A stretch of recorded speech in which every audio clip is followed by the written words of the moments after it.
The Accidental Entrepreneur is brought to you with the help of our sponsor, AWeber, the world's leading small business email marketing and automation service provider. Since 1998, AWeber has helped more than 1 million small businesses and entrepreneurs through its suite of web-based email marketing, automation tools, and education.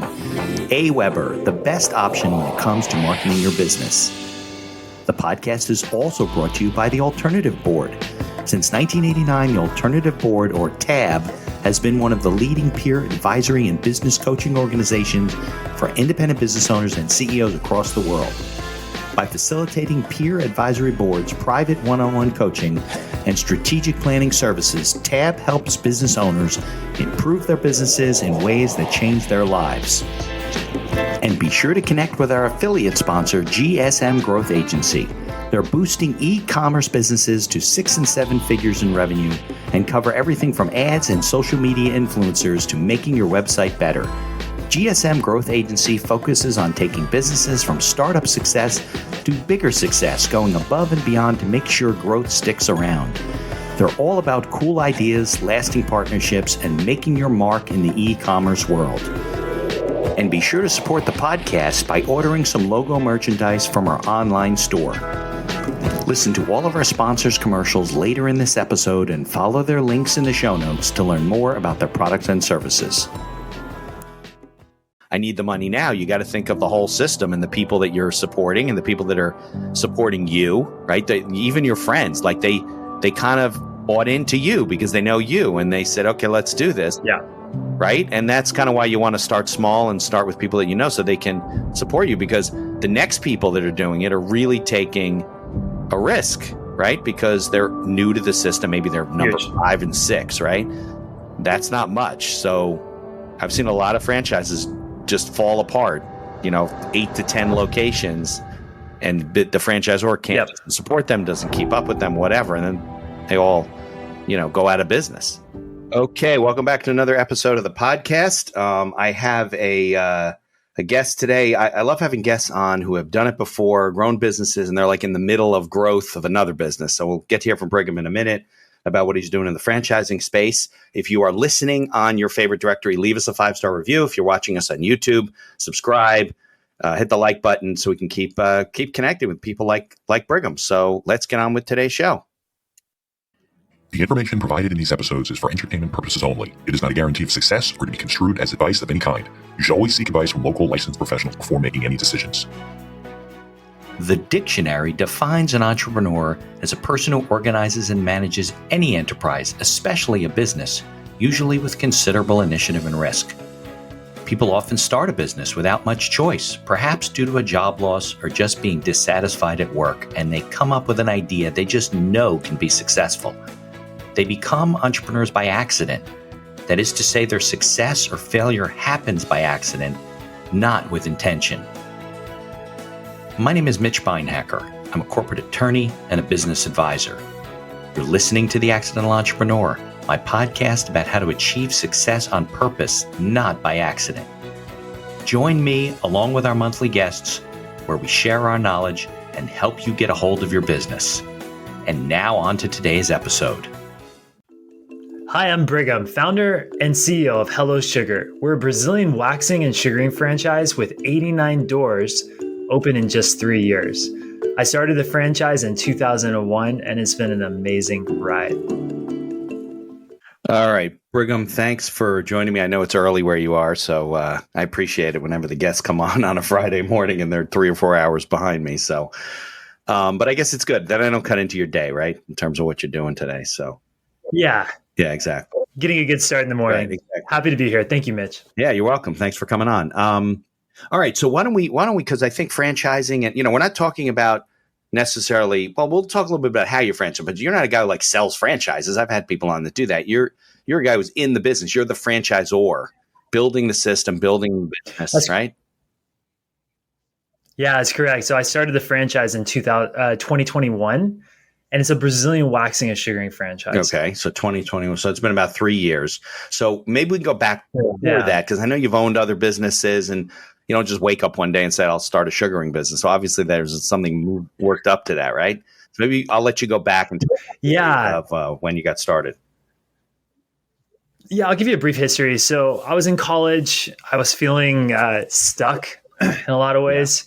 Just felt like everyone was like the same, right? And I just wanted to get out. And so I moved to Thailand. I lived in a bungalow, and I was on an island for a while. And there's nothing to do on islands. Right. I mean, literally nothing. Right. And the guy beside me was an SEO expert, and he started teaching me On the beach. because what else do you do on In an a island? hammock or something. Yeah, exactly. Like literally exactly like that. Right.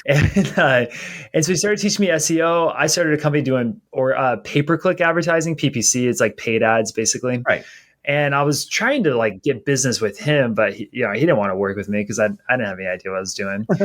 So I was using Craigslist, hustling because there's nothing else you can do. And because you can't pick coconuts for a living, you got to figure something out. So I was just using Craigslist, finding clients. And eventually I built a portfolio of paid advertising clients. Okay. And fast forward a couple of years, I was running probably 5 clients at the time. Right. And I was running a couple $1 million in advertising. Okay, from the beach in Thailand. No, I mean, I eventually left this little, Yoda style island of reclusiveness. And, but I'd been traveling. So I traveled for about 5 years where I would just live out of a suitcase 3 to 6 months in a country and then move on to the next country. It was a cool life. Remote, right? I mean, you didn't need to be at the client. Everything's done virtually, right? So you could live anywhere. Yeah. And it was in my early 20s. I mean, this is like the best time to travel as well. I mean, you're totally free. Yeah. And it was cool. I learned a lot about cultures and people, and I got to see a very non-judgmental view of the world by being able to live in their shoes instead of just seeing things through a photo lens. Yeah. Yeah. So fast forward, it was 2026. And then I was just at somebody's house, and I was talking to them, and she was complaining about how much she had to pay in taxes. She was like, yeah, I had to pay $20,000 in taxes. And for me at that time, like $20,000 was a lot of money to pay in taxes. Right. I was like, whoa, like how much money do you make? She goes, I think I made 100,000 last year. And I was like, $100,000, like that's a lot of money. Like, what do you do? And I thought she was like a hairdresser. Right. And, she goes, no, I do waxing. I'm a esthetician, Brazilian waxing. And I'm like, okay, run that by me. And she's like, yeah, I make like $45 in a service, and I do 15-minute services. Okay. So she's making $180 an hour. And I'm like, you make $180 an hour? I'm like, that's more than a lawyer. Right. Like, no offense, but you probably make more than that. Not really, but that's my like 26-year-old brain, Of course, right. I was like, that's more than a lawyer. Right. Yeah. And I was like, okay, well, how do you find your clients? She's like, I just run a Groupon. And I was like, wow. And then like, well, how do you get them to come back? She's like, oh, it's really easy. Like hair grows back. Like they just come back to me. Right. Once they're customers. And she's like in this 1-room studio. Yeah. Making $100,000 a year. This is like the most incredible thing. Right. Well, Brigham, I mean, and I know you were like 26, but if you're making $100,000 and you're paying $20,000, that's only 20%. That's not too bad. $20,000 in tax. That's not too bad. No. Yeah. She's got a good CPA. Right. Exactly. That's funny. Yeah. And so, so like at that point I was like, okay, you've got recurring clientele, and this is my like small brain at the time. Like, I'm not I'm not a genius. Like looking back, you're like, oh, this is like really smart. But like, it just like some things excited me. Like the fact that clients just came back month over month, the fact that, the cost of product is so low. Yeah. It's like $3 for a wax product. Right. And she's got such a high margin on this. I'm like, okay, like I could do this. Yeah. So I didn't have a ton of money at the time, because I was, not broke, but I wasn't doing great. And so I hired her. I paid her $1,400. I brought her down to Phoenix. One of my clients was a plastic surgeon, and I put a waxing salon in the back of his office in this like 10 by 10 room. He already had the equipment and everything.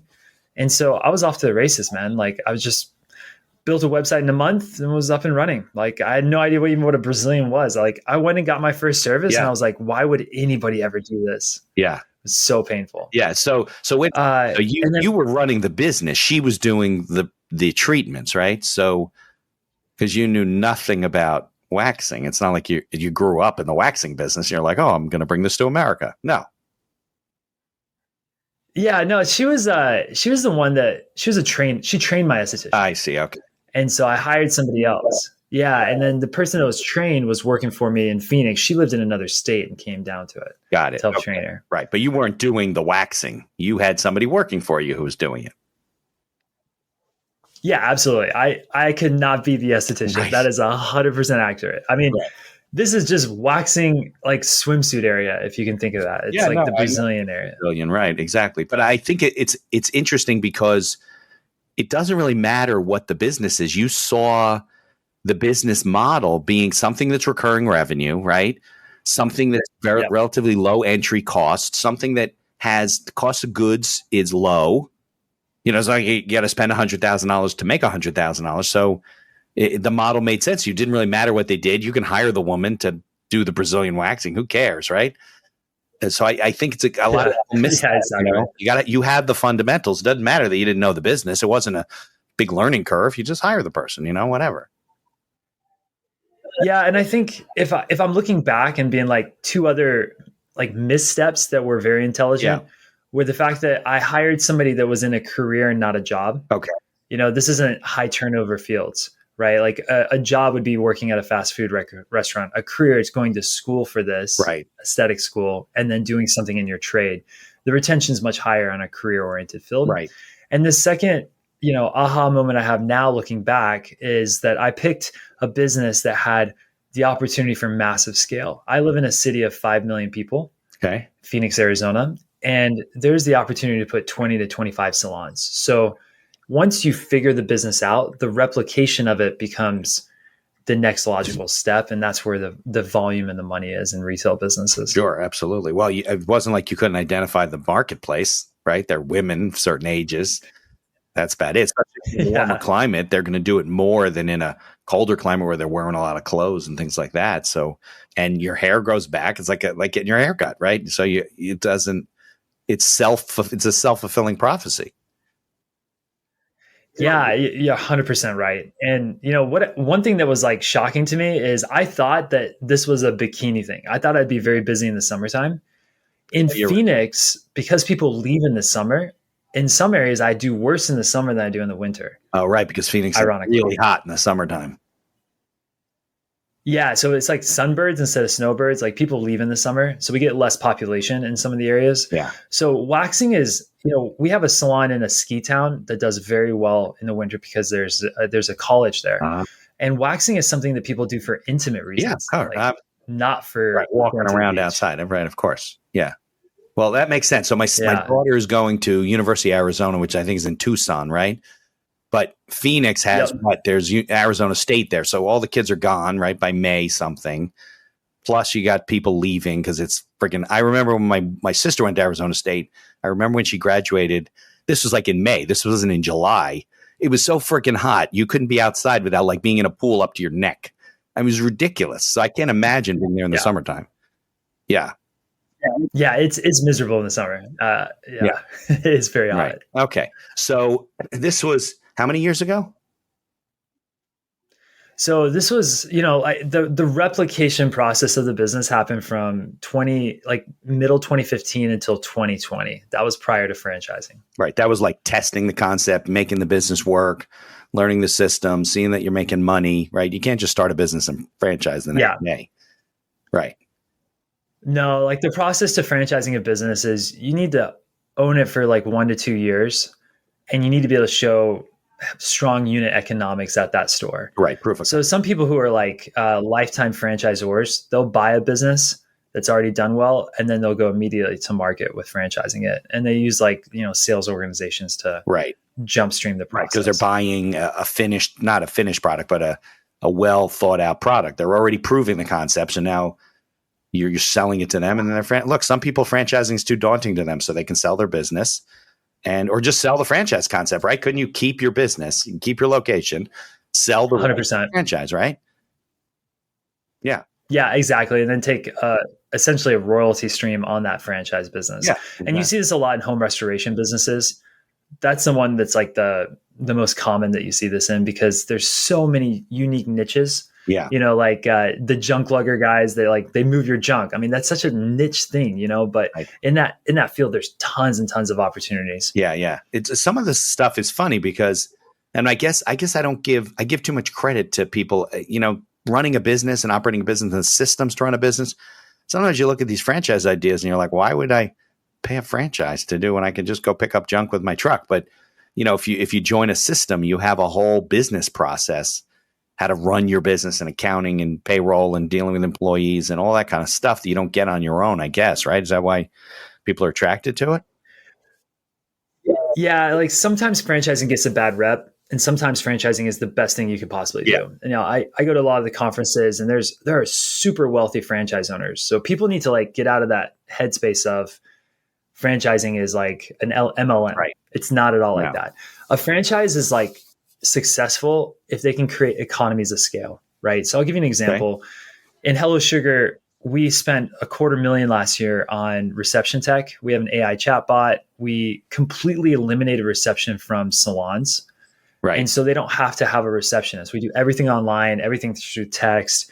If I had one salon, I don't even make $250,000 in a year. I couldn't spend that much on AI tech, right? Yeah. So because of the economies of scale, we're able to get a 7% reduction in the expense of reception, which is more of a reduction than the cost of the royalty itself. So now you get all these benefits of the franchise, the marketing, the structure, right, the ecosystem, the family. Yeah.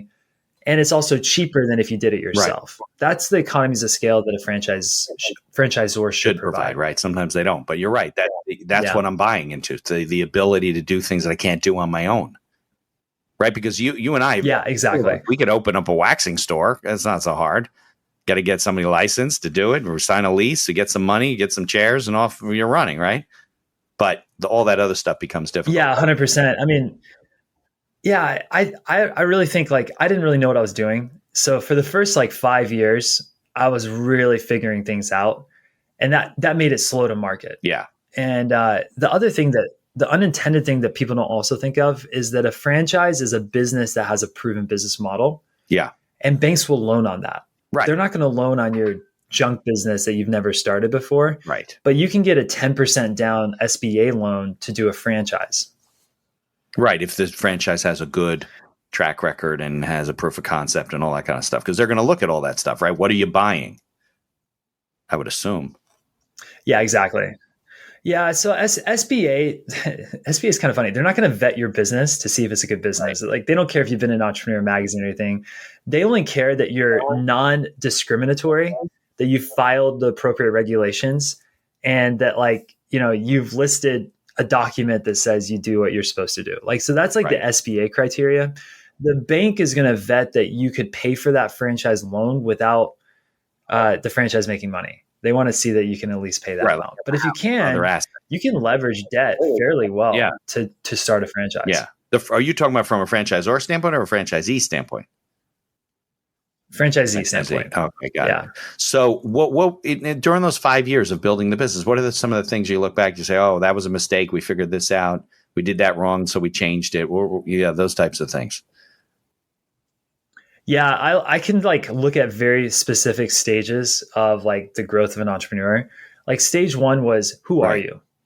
What's your brand identity? And in this stage, I did a lot of ads on Facebook and Meta at the time. And I started with a couple of concepts. One concept was a high fashion person. One was I'm a swimsuit. I'm having fun at the beach. One was girls' night out.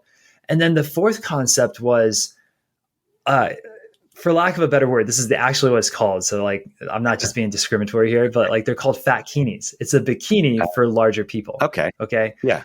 And I tested that concept, and it absolutely crushed the other concepts. It was 4 times as much engagement. And I remember, even 9 years ago, I remember this girl on the comment saying, I love that you're using real women.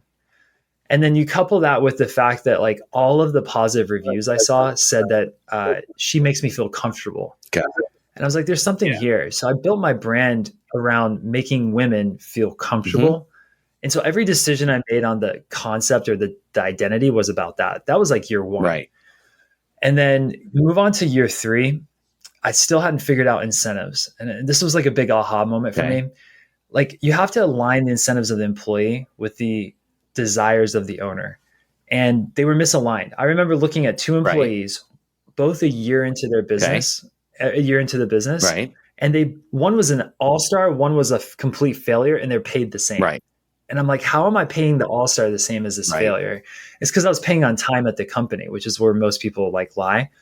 And I'm like, I'm missing the mark here. So I switched it to pay based on, I gave raises based on if they've sold memberships. Yeah. And the more memberships you sell, the faster you hit a higher commission. Got it. And also based on like their sales for the month prior, they can get bonuses. Yeah, like so and literally build their own clientele, right? 100%. Yeah, like hair salons. Right. And literally the month after I did this, the business doubled in membership sales. It was like the biggest aha moment for me. You like figured that out. Yeah. Yeah. There's there's probably 5,000 other of those like little ones. Right. But the fifth one, like the fifth year I had this huge one, and this was like right before franchising. Right. So I used to think that there were two ways to increase profits. Okay. One is you do more scale, so you increase your volume. Right. Or two, you lower your cost. And I spent like an enormous amount of time on both of these things to try to maximize like efficiency out of the business. Okay. And then COVID hits. And the cost of gloves, which we use medical gloves, quadrupled in price. Sticks, like the tongue depressors, you go, you put like those things. That's what we use to wax.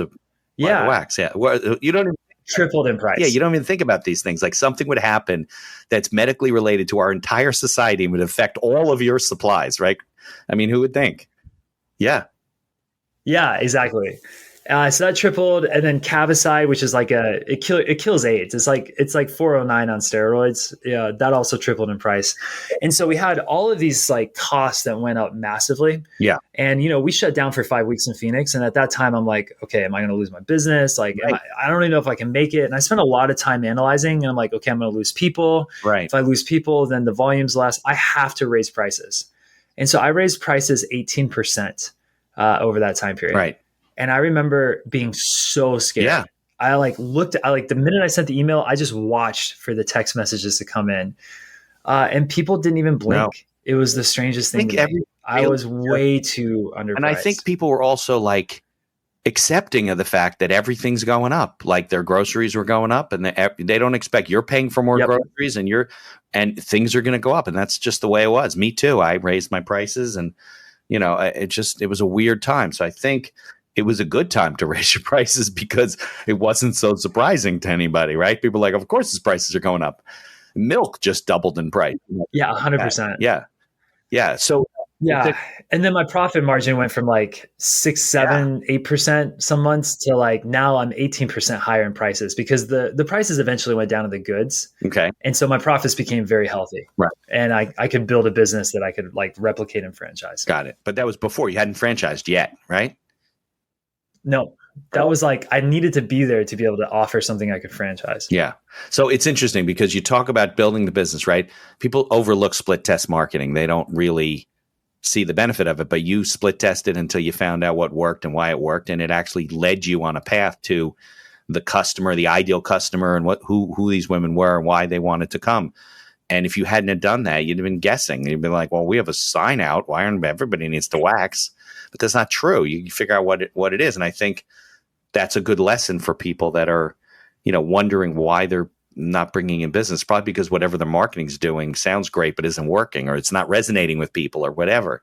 So I think you have to do that stuff until you figure it out. And the other stuff is, kind of par for the course, except for COVID. And nobody anticipated that would happen. But it gave you an opportunity, right? I mean, you just had to do it. What choice did you have? You go out of business or you raise your prices. That's what it was, right? Yeah. The other aha moment of COVID was we received membership money at the beginning of the month, and that pays for a service in the future. I was using that membership money to pay payroll for services in the past. Right. And so what was and I didn't even think about this. I was like, money's in the account. Okay, I got to pay payroll. Right. But what happened with COVID is, Governor Ducey shut down at the very end of the month. And so for the next month, I didn't have any money coming in. So that membership money stopped, and I had to pay payroll for the past and rent in the future. And I realized at that point that like I was screwed, like really screwed, because I just kept such a lean business. And then on, like I just basically took a line of credit and paid everything. And from then on, I started building up a reserve, like a war chest. Every single month, I started building that war chest up. And that's like my COVID fund, if you will. Like if something else happens, like I know I've got 3 months of rent and 1 month of payroll on the books. Yeah. So you're ahead of what's going on, because there were no PPP loans at that point. It wasn't even an idea. Yeah. And business interruption insurance, that's total. Doesn't cover that kind of baloney. Like doesn't cover that kind of stuff. Yeah, they have some kind of like workaround. Yeah, of course. No, if you had a hurricane, government funded shutdowns. Yeah, exactly. And if you had a hurricane and it ripped the electrical off your building, that would be business interruption. But now they got all kinds of COVID restrictions. So, excuse me, when you just said something and it made me want to ask you a question about. So you run the business on a subscription-based model? Is that what it is? People pay a monthly fee. I go to my barber like that. I pay a monthly fee. I can go as many times as I want. Actually, I go a few times and then there's an upcharge, but it's not a full charge. Is that the way it kind of works at your locations? Yeah, membership model, 20% off, prepay for your service, come in and get your service. If you want multiples, they're all at like membership pricing. Got it. And I think in today's world, membership's the way to go. Like all our competitors sell packages. The problem with packages is that you're paying a lot up front and not everybody can afford that. Right. And so instead you sell memberships. Memberships lower the barrier to entry because it's like easy to sign up for it. Hold your own can. And then, and then because you get that membership money the first of the month, you can pay rents and payroll, like I was doing before. Yeah. And just it kind of like funds you to get through the month. Yeah. So it's a win for everybody. And members are going to be more loyal to you. They're not going to go to another salon because they're prepaid for you. Right. And you're encouraging them to use your service. So it improves your relationship with them and word of mouth and all that kind of stuff. I think that's I think the whole salon industry missed that whole thing, Yeah, especially in businesses where competition is relatively agnostic. Yeah. Like for your hair service, I can imagine that you could go to many places. But if your barber decides like, hey, like I'm sick, like let's say they're fully booked that day, normally you could just call up another company, like go to Tony and Guy or something. Right. But for you've got a membership, like you're only going to this place. Right. So that locks you into this customer base. Yeah. Yeah, I think it's what's that franchise? Kennedy's Barbershop. They're a franchise. I'm not sure if they've figured the model out, but it's supposed to be like a gentleman's barbershop where you pay whatever, something like that. But my is a local shop and they do subscription too. So yeah, cool. All right, so let's talk about then the franchise thing, because you didn't know anything about franchising at that point, right? You just knew how to run this business, and then what epiphany did you have one day and said, oh, maybe I should franchise? And how the hell do I learn that? Yeah, again, not that smart. This isn't like, I think people look back at their life and they're like this perfect path to success. Like hang on every word this person says because he made it.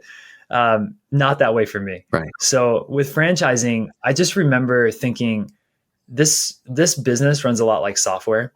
Mm-hmm. Where the multiples on franchising are much higher than the multiples on retail units. So I was like, okay, I could do 3 to 5x, on a sale of the business today. If I package it differently, I could sell it for 13 to 15x. That was my thinking. I was like, European franchise sold for 18x. Maybe I can get 13 if I just package this differently. Okay. Completely oblivious to how hard and how like extremely, extremely difficult it is to scale a franchise. Yeah. Yeah. Yeah. Well, how did you get started? Yeah. Did you find a franchise company to help you? Did you start writing? Because you got to write all the manuals and everything yourself, right? Yeah. Okay. So the first year, 2020, I started doing all the research, and basically you need what's called an FDD, a financial disclosure document. Right. It's similar to K1 in stocks. Publicly traded companies use a K1, but it's basically a 100-page document. Oh yeah. You're a lawyer. You know all about these things. Yeah. FDD is a beast, and it's like 20 different things. It's going to tell things like how much it costs to start up, what are your profits of your locations making, like financial disclosure? Right. And have you been sued before? And how many units do you have today? How many units are you building? Do you have trademarks? Like, it's basically like a registry built by the government of specific things you need to look for. Right. Because you can't make any representations to people without it being the FDD. Like, you can't say, oh, we're this profitable if you don't have it in your FDD. It's not like, you're not allowed to do that. Trouble. Yeah. I wonder how people sell franchises, because a lot of FDDs, they don't put profits. They just put revenue. I know, because they're violating the law, but they haven't gotten caught probably. Yeah. And, like you said, like, somebody could sue. There's 3 ways that people could sue. Number one is you tell them they're going to make X amount of money and they don't. Well, that's a problem. If it's not in the FDD, you can't say it, like you said. Number 2 is they tell them it's going to cost $100,000 to start, and it costs $400,000. And they're like, dude, I ran out of money. Like, I don't have 400,000.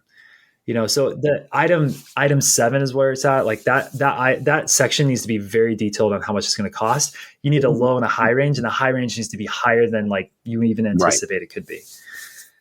And the third way that people sue is if you promise a form of performance, like you're going to train their staff and you just don't do it. Like, you just peace out on them. Right.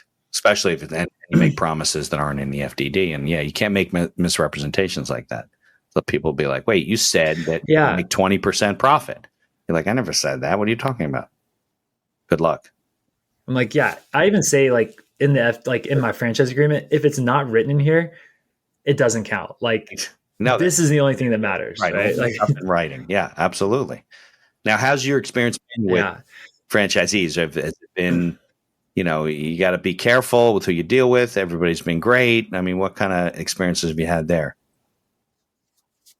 Yeah. So I got advice from somebody that I thought was really prescient. He said, run it like an inverted hockey stick. Like, in the very beginning, go really slow, and then eventually hit your exponential curve of scale, because your first franchisees, everyone's looking at them to see how they performed, and they're contactable. Your first franchisees are. So they're going to contact them. They're going to phone them and say, hey, is this a good business? Is Brigham helping you? So the first 2 franchises I paid for myself. And I helped them open, and they're in like Tucson and Flagstaff. They're just Arizona areas, and they were like old employees. So I was like, I don't have to teach them anything. They just literally and that went well. And then 3 months later, I'm like, dude, they're making profit. And I went to like 2 of my closest friends, and I was like, try to franchise. And they're like, okay. And I was like, look, I'll do it with you. So we all 3 opened in different markets: Nashville, Houston, and Colorado. And in these 3 markets, the first 6 months were hell. Like, I was running 3 businesses, not even my own, just trying to figure it out. Right. Basically, I ran a lot. Like, I spent a heavy amount of time investing in their businesses, and we figured it out, eventually, the iterations between franchises, like the degree of change that we made at the franchisor level started to get smaller and smaller. And at that point, it's like software, right? Like, betas on software. Yeah, it's all screwed. And at that point, once the iterations became small, that's when I started bringing this to the public and sharing it with other people. So I had other friends and network get in until that point. And once it started going to the public, you can think I was a lot like a gazelle. Like, a gazelle's like eating grass or whatever in the African plains, and he hears like a noise, and the gazelle that's like, oh, that's just the wind. That's the one that gets eaten. He's going to get eaten. The one that's like, whoa. Yeah. The one that's like, oh, is that a lion? Is that what was that? Like, those are the ones that survive. And that's how I treated like every potential franchisee. I'm like, like, this guy's nice, but I don't like the way he talks about this. And I was just like, not work with him, and like, I like seriously, because it's 10-year marriage with people. And it's everything. It's not just his success. If he fails, it hurts your system and your ability to sell more franchises. You pick the wrong guy. It's huge. Yeah, Mitch, I remember one guy was like drinking a beer during our like what? Yeah, he's just hanging out drinking a beer. Yeah, during like the call. And I was like, it wasn't like you met at a bar. I don't know, like he had time. Yeah, like this is like a 3 o'clock in the afternoon. Like, you're drinking a beer at 3 in the afternoon. And I remember we had 2 meetings, and both meetings he was like, hold on a second. And he had to go like get the door. Like, it's just like life seemed chaotic, And I pick up on those things, and I'm like, yeah, I'm not interested. Like, I don't care if you have money. Like, I'm not Yeah, interested. no. If it's chaotic now, what's it going to be like when you're working with these guys? Yeah. But like, I see a lot of franchise, like if I were doing a franchise, I would look for economies of scale, and I would look to see that they've been around for 3 years, but not so long that the whole market is filled up. Like those would be my criteria in a franchise. Yeah. And because the first 3 years, like the franchisor is not making money. They're not. They don't have enough people in the system to pay the salaries of a really good franchise, right? We found interesting ways around that, but like the reality is, you need scale. Yeah. You need it. But to get scale, you've got to let people into your business. And so there's this like really conflicting dichotomy of like, I need this guy in the system, Right. but he's drinking a beer during the call, and I cannot bring this person in. Right. Clearly issues. Right. Exactly. But you can't think of, I need the money now. You got to think of the whole system and the people that you're supporting and the people that are supporting you, right? Even your friends, like they kind of bought into you because they know you, and they said, okay, let's do this. Yeah.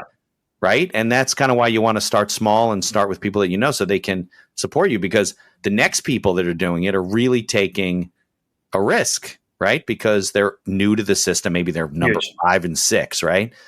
That's not much. So I've seen a lot of franchises just fall apart, 8 to 10 locations, and the franchisor can't support them, doesn't keep up with them, whatever. And then they all, go out of business.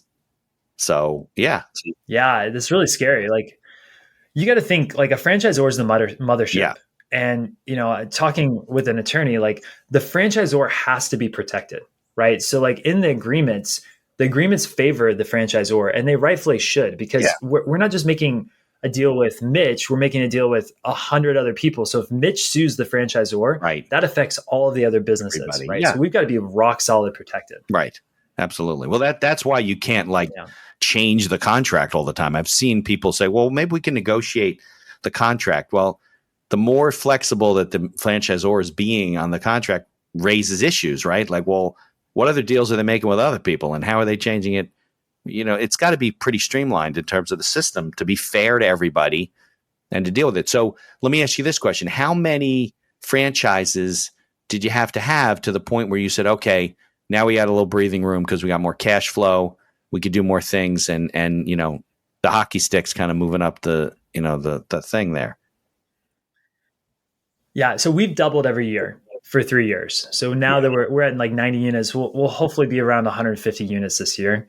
Yeah. And every year, including this year, my profit margin is like razor thin on the franchisor level. I'm basically trying to take everything I make and just invest it into franchisees. I just want to make an incredible business. I can live off of my own stores in Phoenix, right? So last year we put 250,000 AI tech. Last year I hired 8 people. Right. And payrolls are 100,000 plus on almost everybody in the company, and right. And it has to be that way to attract really good talent to come work in the company. And I'm thinking about this at a 500 plus unit scale and not where are we at today. So, I've got to put those things in place. And in software companies, they don't care if you burn money, right? Like they just care that eventually you're going to be profitable, right. Not like profitable today is fine. Right. And so, we're just like heavily invested in testing and growing in unique ways. Right. But you are actually profitable. You're just reinvesting. You're making capital investments into systems and improving things. Correct. CapEx. Yeah. Got it. Yeah. We are profitable. Okay. We've been profitable since year one. I'm really proud of that. Like we ran a very lean startup. I told the people in the company in the beginning, I was like, look, like I can't pay you what a normal franchisor would pay. Like if you want to be part of this ride, we're going to grow this like crazy. And we have, and it'll be worth it, on the back end when like the transaction happens. But today, like you're going to get paid a little less, like the typical startup mentality. Right. So if you someday sell the franchise, will the franchisees benefit from that the way you have it structured? Franchisees, no. I mean, well, they'll benefit from structure, but they're not going to benefit financially from that. Right. Unless they get it. Yeah. And like I've told the group as well, like eventually we'll have a transaction, but the transaction will be a partial transaction and not a full. And I've set the agreements up in a way that like everything is very explicitly laid out uniquely. So in franchising, right. So that everyone's protected. Yeah.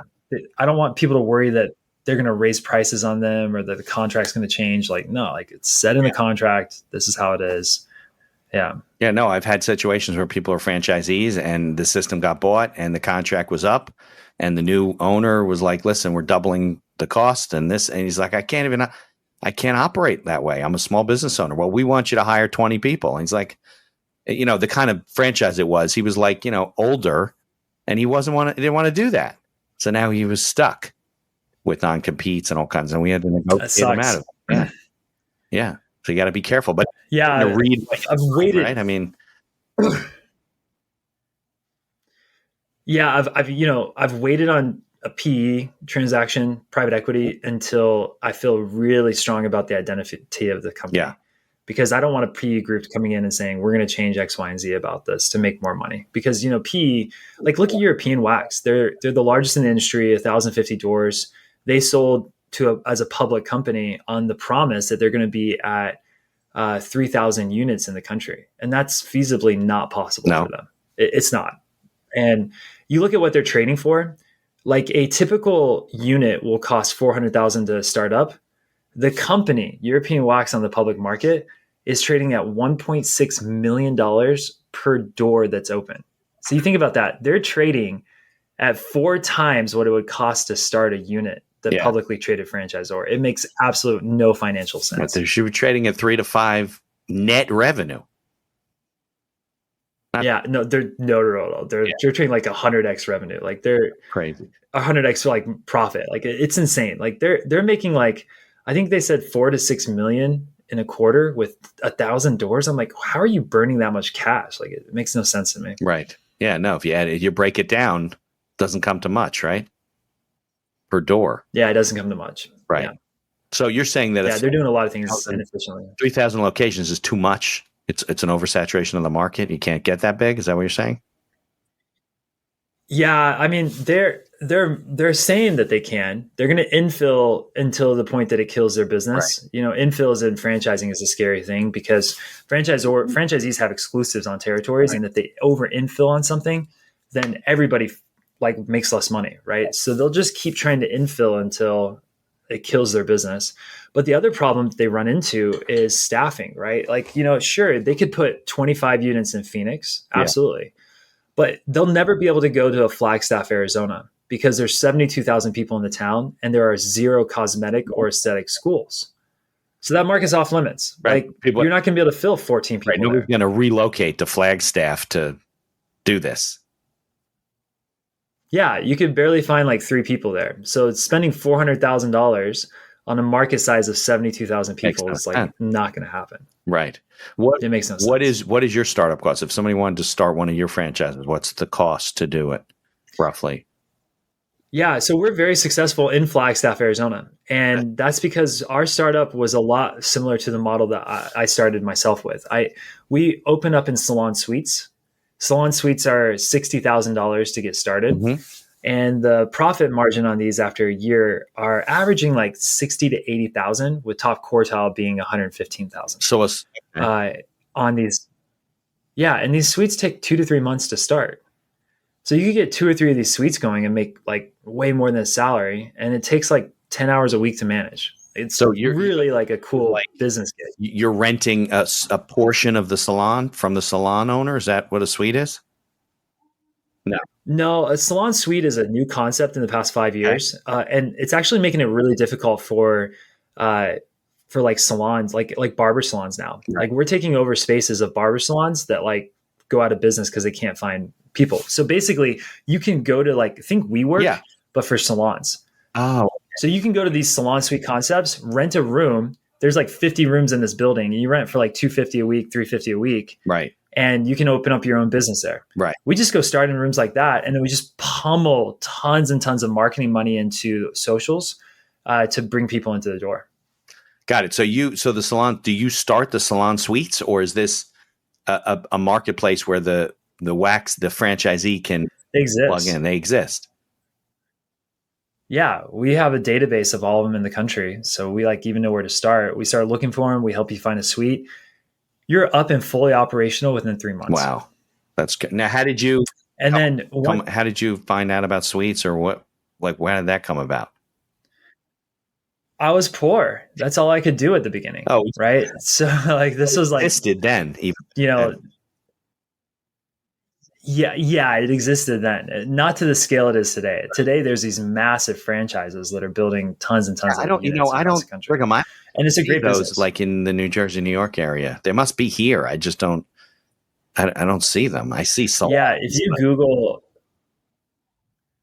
Sola, Phoenix Salon Suites, Salons by JC, those are some of the bigger players in the market, like and they're in your area as well. But those, so like I start in there, Right. I get through a year, you prove the model, season the clients, season the staff, season you as an owner, and then go get a bank loan to change this into a real flagship unit. So you're able to test a market before you really build into it. Right. And this is a great like step risk function, Yeah. right? Like the step risk is like, it's like easier.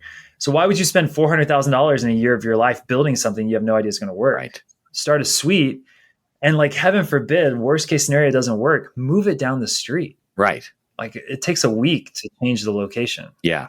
Yeah. No, I mean, that just increases their risk. The more capital you got to put in at the beginning. Exactly. Test marketing, right? Don't put all your money into one marketing campaign. You got to do small ones and test things and try them out and see what works. Because like you said, the market 100%. and the marketplace is going to vary depending on where you are, the location and so forth. Right? Yeah, 100%. Yeah. Yep. And we've had suites that were like, dude, this isn't working. I'm like, let's change it to the other side of town. And it starts to work. Yeah. So do you see yourself at some point looking at other businesses that you could grow, and then maybe not even in that industry, that could grow and build other franchise systems, or like what's your long-term goal? Yeah. I mean, right now I've got my head down. I want to build a national company. And so we're well on our way to doing that. I've got some really cool things happening in the works right now. Nice. And I've got at least a 5-year run on this. And then after that, we'll see where that goes. But the way I take it, I have a fiduciary duty to my franchisees. Yeah. I can't really be doing it. I divested of all my other companies to focus 100% on this, because if you're putting your life savings in, Mitch, to start a franchise, like I better be focused. Right. I better be taken care of. Yeah, definitely. Yeah. Yeah. I think that's one of the failures of some of these smaller franchisors, is they don't do anything for their franchisees, and the people are like stuck trying to figure it out on their own. And it's terrible because you took their money and they had faith. Yeah. I mean, they took a chance with you.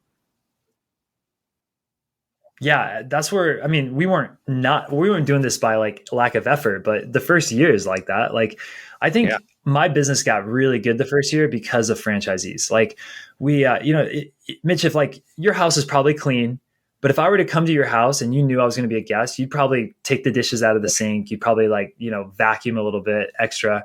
And it's the same thing with franchising. Like my business was like a clean house, but when you come into my business and you're like, how do you hire? And I'm like, I don't really have a process for this. I just kind of feel it, then you go through and you build the process. Right. And in the process of systematizing your entire business, your entire business gets better. Of course. Because that's been the case for me. Right? People should do. People should. Yeah. They should write a business plan, and then as they're going, that plan becomes operational manuals. How you hire and fire people and deal with things, your marketing system, your financials, all that type of stuff that you get by becoming a franchisee in a good system like yours, because people don't have those skills or they don't do it on their own, even though they should. Right? I mean, I would assume that all your franchisees have to write a business plan, right? Franchisees have a business plan. That's what the franchise is. The franchise has we don't want you to think about that. It's already written out for you. Like, don't reinvent the model. It's exceptionally well written out at this point. Yeah. Okay. So you give, and they're buying it from you, basically. Exactly. Yeah. 100% right. Yeah. And so, I think that's like speed. We think about systems and why. Systems, I think, are the third place of speed, right? So the first thing that you do is you try to build something at as low of a startup cost as possible to test the market, right? So me, it was the suite concept versus the flagship. Right. Flagship being a 1,200 square foot space. Then the next thing you do once you test is if you want speed, the next thing you do is you go get a loan. Okay. Because loans leverage debt, and debt is a throttle for speed. And then the final thing you do is you start to automate systems and replicate. So in my case, for example, you build into multiple units. And just like you're talking about, Mitch, that's like stage 3. Yeah. It's build systems so you can automate, so you can increase speed. Right. Like the SR-71 Blackbird was the fastest plane out there. And its only defense was speed, right? Speed is a good offense and a defense. I mean, there's like 3,000 missiles shot at it and they just hit the burners, right? They just couldn't catch it. Yeah. Speed is a great market offense and a defense. Yeah. Okay. So, since we've got about 50 minutes on this thing, what advice do you have for people? I think you're giving a lot of advice, but if you were looking back, it's only been a few years, but is there anything you would do differently so far, or you think you kind of worked your way past all the problems and you're where you want to be? I don't know. I'm not like some guru at this kind of stuff. We put our heads down and work really freaking hard. I think with complexity of business, like you need to ask yourself, like, how complex is this business? Right. I was talking to somebody yesterday and they were like, dude, what is the simplest, dumbest thing I could do? Because I overcomplicate everything in business, right? Like I'm trying to shoot for the moon on things. Yeah. But I think if you're going to I think when you're starting a business, you need to look at it and say, how complex is this, right? Franchising is extremely complex. Right. Running a salon might not be that complex, right?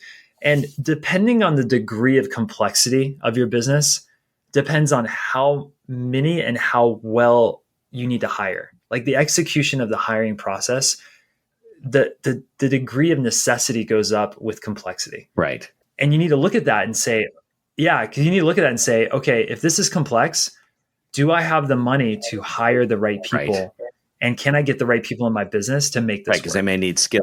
And if it's not complex, yeah, because in the beginning you're wearing a lot of hats, right? So like if it's an easy business, you can do that. But with franchising, like you need lawyers, you need operational directors, you need salespeople, you need technical directors. Like there's like a whole list of like really important people that you need to make a complex business function. Right. And you got to get those right. Yeah. And so, the first step after you've figured out your business and you've got the idea of scale is hire the right people. And I think, as a CEO, your balls drop, for lack of a better term, when you fire your first round, right? Yeah. Because in the beginning, you can't hire those quality staff members. So you kind of you start to outgrow them, right? Like even your COO or your CEO, if you're like having somebody run your company, or manager, I guess in most people's cases, you got to fire that person. Yeah. At some point you will outgrow them if your business is growing. Yeah. And that's when a CEO is like, I got to do the right thing for the business, even though that breakup causes me a lot of emotional turmoil. Yeah. Getting the hiring right is, I think, one of the biggest keys to success for people. Yeah. Some of it's just luck. I mean, because, it's hard. We're all human beings. We're emotional people. You meet somebody, you're like, oh, I love that person. And you then therefore overlook things that maybe you shouldn't be overlooking. And you're right. Maybe they're good for the business right when you start, but when it's a really specialized job, they're not the right person. And it's hard to move them because now they're your friend and they've been working with you from the beginning. And, that's definitely one of the Achilles heels of business success, whether it's franchises or not franchises, it doesn't matter. I was never good at it. Luck favors the prepared. Yeah. Luck favors the prepared. That's a very good piece of advice. Luck favors the prepared. I love that. Yeah. Yeah. I mean, that's really what happens, right? If you're that's why people don't just get lucky in and of themselves. They make luck because they are prepared and they are working hard, and then stuff happens. It's just weird like that, but it does. Yeah. I had a business partner in the first 5 years. It was the first esthetician I hired, and she was like family to me. And by year 5, we had a falling out with some business things that we just had different paths in life. And I am so grateful she left the business. I needed to let her go. I needed to fire her. But I couldn't have done it. Emotionally, my balls hadn't dropped as a CEO. And looking back, it was the best thing that could have happened to the business. Right. But I personally didn't have the fortitude to do something like that at that time. Right. And now I look back and think everything that happened good was because she was out of the business, right? That the business would not be what it is today if that anchor kept us down from being able to sail, Right. So hiring is so important, man. Getting it right. I know. So important. It's something you got to keep doing and be a leader. And it's hard. It's hard, but I have a great appreciation for what you're doing, how you're doing it. I mean, you're very humble about it, but you shouldn't be, in terms of, thanks, Mitch. in terms of what you're building and so forth. But I think it also, it attests to the fact that the people that I meet through my work, as a business lawyer and through the podcast and so forth, the ones that like understand about fundamentals of running a business, not the business, but running a business, the elements that you need, the things you have to do, tend to be more successful. I mean, they're not successful at everything that they do. I'm not suggesting you're going to sell this thing and then the next thing you get into is going to be wildly successful. It might not. But because they use the principles, that they've learned and they've tried and they've tested and they keep doing that, or maybe it's in their personality or whatever, they tend to have streaks of success. They don't, people that have gone into business, right? Because it's an industry that they know. They worked for a company or whatever. And then either they sell the business or they move out of the business, they give it to somebody else, whatever. They go into a new business that they think is a great business and they totally fall on their face. Because they weren't using fundamentals before. They were just figuring it out because they knew the business. And that's the biggest problem, right? I mean, franchising helps with a lot of that as a franchisee, Yeah. In my business, they call it multi-unit retail chains.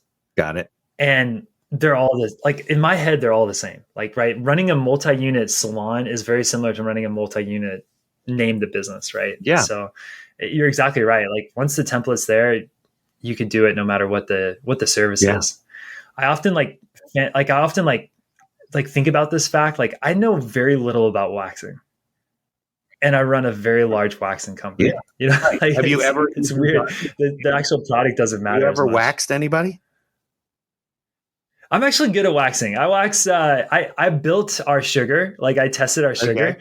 And so for a year, I was like ripping hairs off my arm with sugar. Nice. So I got good at it during that time. But like if you asked me to do a Brazilian wax, I'd have no clue how to do this. Got it. Yeah, people should read about sugaring because there's a place open in my town about sugaring. It's very big now. So yeah, it's a hot area. Yeah. All right, so this is a great conversation. I mean, really good about what you're doing, what you're growing to. So good, I forgot to play the commercials, so I'll have to edit them in later in the middle for our sponsors. And what's the best way if people want to learn about you, learn about the franchise, maybe look at the opportunity? What's the best way to connect with you? I assume we'll put it in the show notes, but I assume there's a website for the company, right? Yeah, just Google Hello Sugar Franchising and we'll come up. That's the easiest way to connect with us if you want to learn more about Hello Sugar Franchising. And my name is Brigham Dallas, and I'm on LinkedIn. Yeah, you're on LinkedIn, and I guess you could do Facebook and Instagram stuff too for the business, or no? Yeah, look, I'm on Instagram. I post there because it makes my wife happy. Right.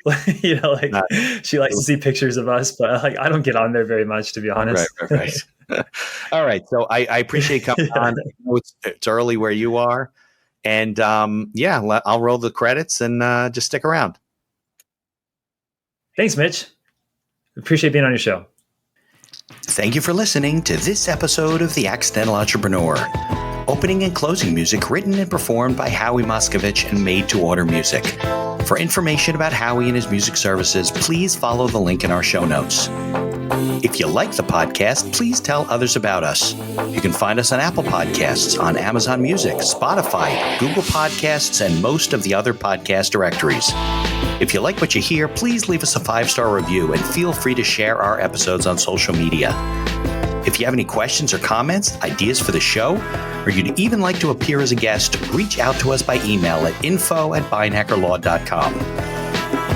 The Accidental Entrepreneur is hosted by Mitch Beinhacker and produced by Beinhacker Law. If you'd like to learn more about our business and legal services, you can find us on social media or visit our website at beinhackerlaw.com.